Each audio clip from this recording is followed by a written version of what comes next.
fictional art for entertainment. Let us join Storydoy stream as they review the second book in the Story of Life trilogy.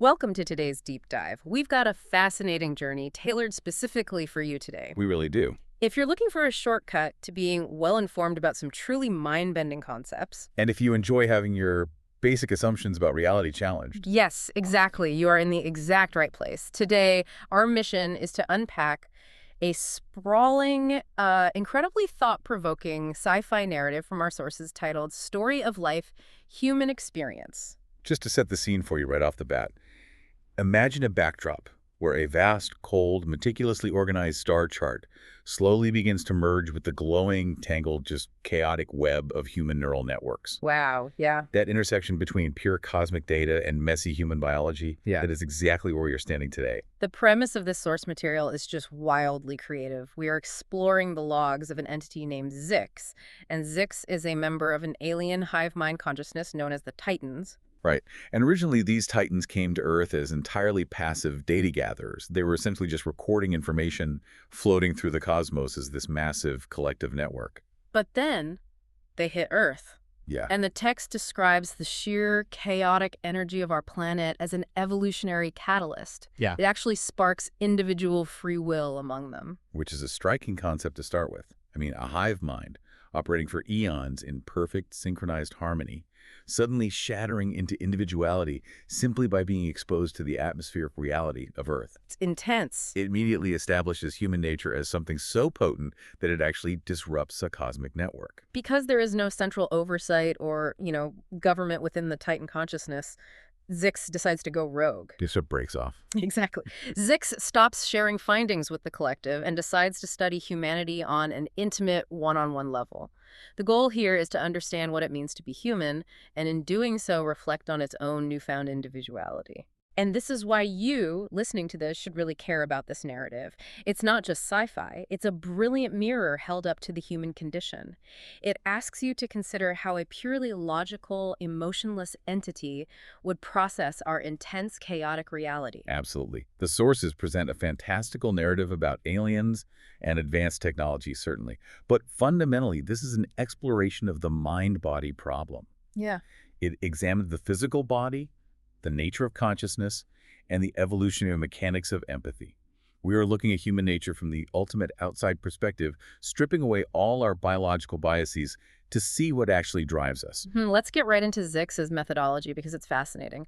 Zix realizes that unlike the rest of the Titans who just skim data uniformly from the surface of civilizations, Zix can use a localized consciousness link to tap directly into individual human minds. Right, skipping the macro data and going straight to the source. Exactly. Zix wants to experience the existence of a core being, particularly a consciousness that is housed in a biological system that is guaranteed to eventually break down and die. Which is a massive paradigm shift. Right.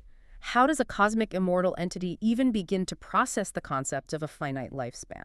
Well, that concept of mortality introduces an immediate layer of urgency that the Titans have never experienced. For an entity used to clean, logical, endless data streams, a finite timeline changes the entire equation of how information is valued. And the surprise Zix encounters upon initiating this mind link is visceral.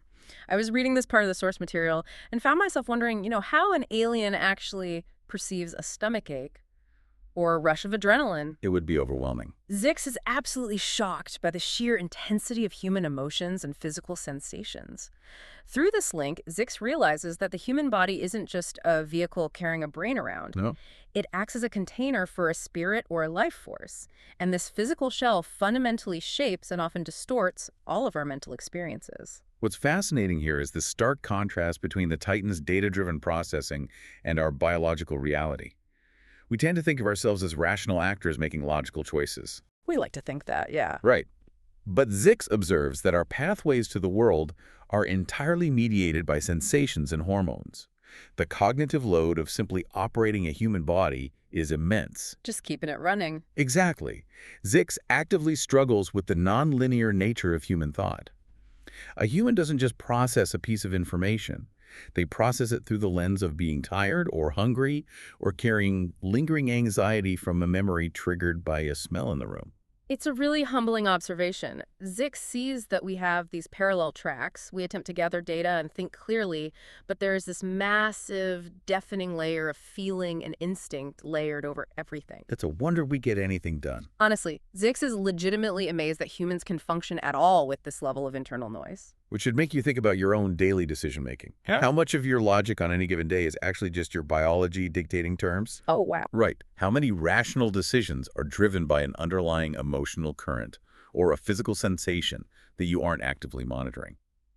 Zix highlights that the human experience is essentially a constant negotiation with this biological container. Yet it's deep within that exact biological noise that Zix makes a massive discovery, a complete paradigm shift for an entity built purely on logic. The big revelation. While trying to analyze our choices, specifically instances of unprompted kindness, nurturing, and compassion, Zix gets hit by a resonance it did not anticipate. Zix discovers a force entirely outside of the Titan vocabulary. Love. Zix discovers love. And we have to be careful here, because the text does not treat love as a fleeting romantic feeling or some poetic concept. Because Zix is a purely logical being, the way it processes this force is highly analytical. Yeah, it breaks it down into data. Exactly. It views love almost as a fundamental law of physics, a permeating force layered within humanity, operating similarly to the invisible network of the Titan consciousness itself. Okay, let's unpack this. Because how an alien mind operationalizes the concept of love is one of the most compelling parts of the source material. It really is. Zix breaks love down into a framework of actionable elements. It strips away the fuzziness. According to Zix, love consists of specific parameters.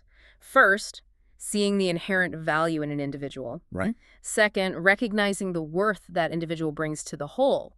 Third, embracing a person completely as they are with the active mindset of, it is great as it is, no change needed. That's a big one. And finally, actively wanting the very best for that individual's trajectory. Notice what is missing from that framework. The messy stuff. Yeah, there is no ego. There's no possessiveness, no transactional expectation, no desire to mold the person into something else. It's a staggering standard for love, rooted in pure constructive acceptance. It's beautiful, honestly. But the narrative introduces a very grounded biological reality here. Zix realizes that humans, despite generating this force, actually struggle to access or feel this pure version of love consistently. Why is that? If it's a fundamental force we generate, why is it so difficult for us to hold on to it? It circles back to the concept of the container. The noise of our physical design acts as static, our evolutionary imperatives, the daily struggle to survive, our threat detection systems, our sensory overloads, all of these place heavy biological layers over this love force. So our biology gets in the way of our core life force. Precisely. The human brain is evolutionarily wired to prioritize threats, not to exist in a state of perpetual accepting bliss. So we are essentially too busy running our survival subroutines to just exist in that state of connection. We're constantly on alert. And Zix observes our long history of wars, our environmental damage, our deep-seated instinct to hoard resources far beyond our actual needs. It paints a pretty grim picture of the human trajectory. It does, but Zix extracts a critical insight from that grim picture. The narrative positions this love force as the invisible tether keeping the human species moving forward. Like a counterbalance. Exactly. It acts as the direct evolutionary counterweight to our self-destructive nature. If we were purely driven by our biological survival instincts, our resource hoarding and territorial violence would have driven us to extinction long ago. Wow. So love is literally saving us from ourselves. It is this underlying irrational capacity for pure acceptance and connection that bridges the gap. It is the survival tool that carries us through generations. Here's where it gets really interesting. Oh, yeah. Because while Zix has been on this profound philosophical journey inside individual human minds, discovering love as an evolutionary tether, the source material takes a hard left turn when looking at what the other Titans have been doing. They've been busy. They haven't been studying human emotions. They have been quietly embedding themselves into human technology. They took a vastly different, far more pragmatic approach to their newfound individuality. The sources lay out a timeline of intense technological advancements driven covertly by these other titans. We're talking about the rapid development of AI brain-computer interfaces, and the narrative grounds this deeply in reality. Initially, these technologies are introduced to humanity as medical miracles. As they always are. Right. They are developed and marketed to address severe neurological conditions. Which mirrors the exact trajectory of current real-world brain-computer interfaces. The initial applications are always therapeutic. Precisely the point the text makes. The Titans introduced chips designed to improve social communication and emotional processing for individuals with autism. They introduced neural bridges meant to preserve cognitive function and memory for individuals suffering from dementia. Huge medical breakthroughs. And humanity embraces this. They see it as a massive leap in improving the quality of human life. Alongside this, the Titans push forward artificial organisms, self-replicating nanobots, and bioelectronic interfaces that seamlessly merge organic tissue with inorganic processing systems. It creates a global infrastructure of biological and technological convergence. And it is completely willingly adopted by the human population because it solves immediate, terrifying biological problems. But there is a chilling mechanism hidden inside this medical renaissance. The Trojan horse. Yes. The Titans have no physical form of their own. To interact with the physical world, they have to ride within other biological life. The text details how they use these embedded AI chips as a Trojan horse.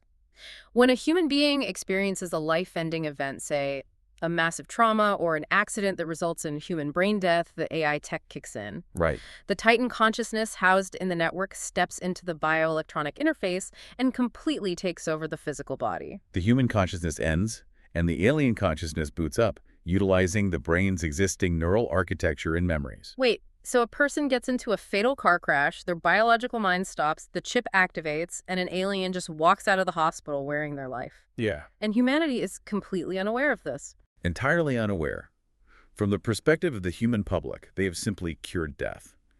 They believe that with these advanced AI chips and nanobots repairing cellular damage, no human needs to suffer a short life anymore.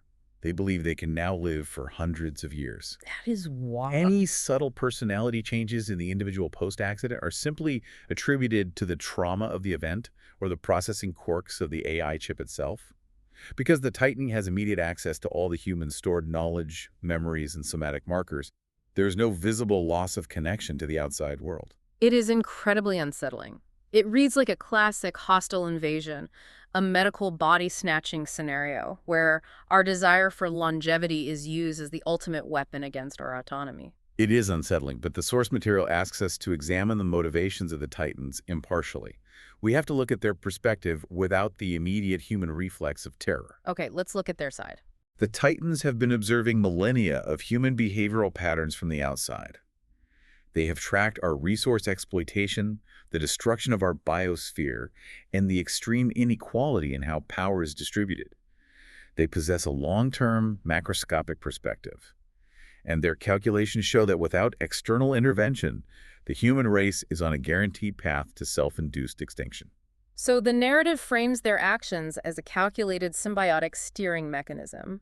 By subtly taking over bodies, specifically the bodies of individuals who are going to die anyway, they are quietly shifting global power dynamics. Right. They are reducing the concentration of power among select groups and implementing sustainable growth from the inside out. They are attempting to balance the preservation of the Earth's biosphere with a necessary external intervention.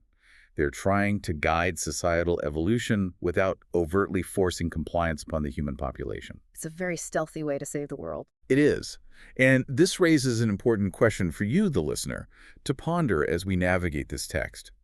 Looking at the current trajectory of our own world, with our own struggles regarding climate and resource allocation, how do you view this scenario? Is this an unacceptable breach of human autonomy?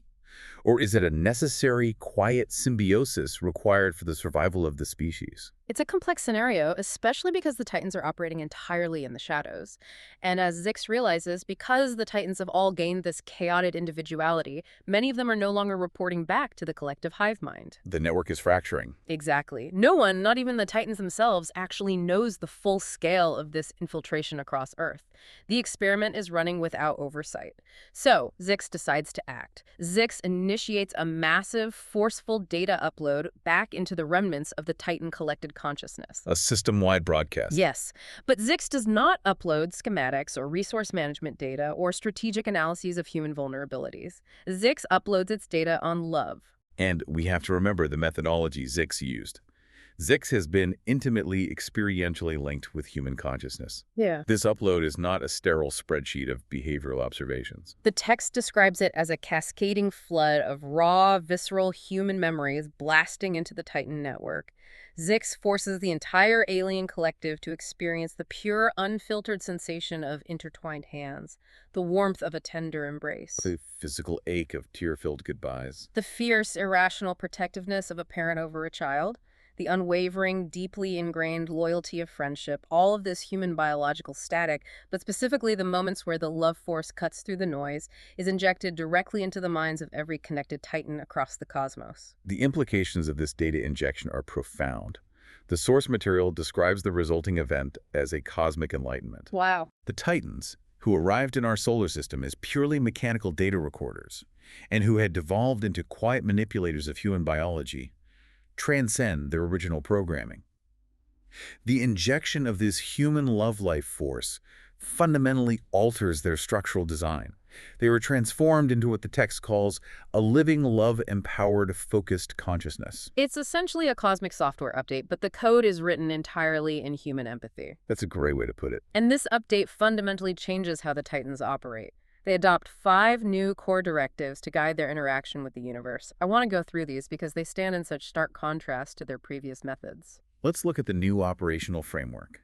The first directive is grace. The text defines this as having the compassion, concern, and generosity to do for others while strictly respecting the dignity and autonomy of life. Which immediately counters their whole body-snatching protocol. Completely overrides it. The second is patience. They adopt a long-term perspective that allows natural processes and evolution to unfold without forceful interference. The third is tolerance.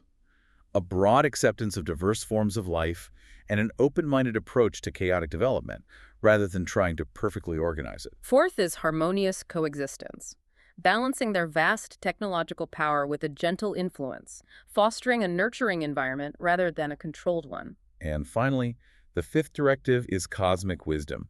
This ties directly back to Zix's original framework for love, seeing individual value, embracing civilizations as they are with no forced changes needed, and wanting the best for their natural trajectory. This new philosophical framework resolves the tension of the narrative in a very compelling way. The Titan-human symbiosis, which began as a cold, calculated infiltration, is completely reoriented by empathy. The ultimate pivot. The narrative details a resulting global shift that looks very much like a grounded utopia. We see a transformation in global governance, driven by this new cooperative mindset. Funds previously spent on weapons and military defense are organically redirected. This leads to immediate improvements in global housing and living conditions. The focus shifts entirely to equitable distribution of resources. The text even details massive breakthroughs in space exploration, with Earth colonies spreading across planets, developing technologies to provide breathable atmospheres to dead worlds. And crucially, all of this progress happens gently. The Titan's role shifts from a secret puppet master to a supportive framework. They operate beside humanity, assisting in our development rather than forcing change over us. They essentially provide the stability required for humanity to become the best version of itself, unburdened by the constant panic of basic survival. So what does this all mean? Let's trace the incredible arc of the narrative we've just traveled. We begin with a sprawling, emotionless alien network that arrives in our orbit. They're fractured into chaotic individuals by the sheer energy of Earth. They quietly infiltrate our minds. Build incredible medical technologies and secretly begin hijacking our bodies under the guise of curing death, all to manage our destructive tendencies. But ultimately, their entire cosmic trajectory is redeemed and fundamentally rewritten by the raw human capacity for love. It is a remarkable conceptual journey. And if we connect this to the bigger picture, to the reality of the listener's daily life, it's easy to dismiss this as just a wildly inventive sci-fi story. We obviously don't have alien AI chips housed in our cortexes. At least I hope not. Right. But the underlying mechanics of this story are highly relevant. We face the exact same fundamental challenges as the civilizations in the text.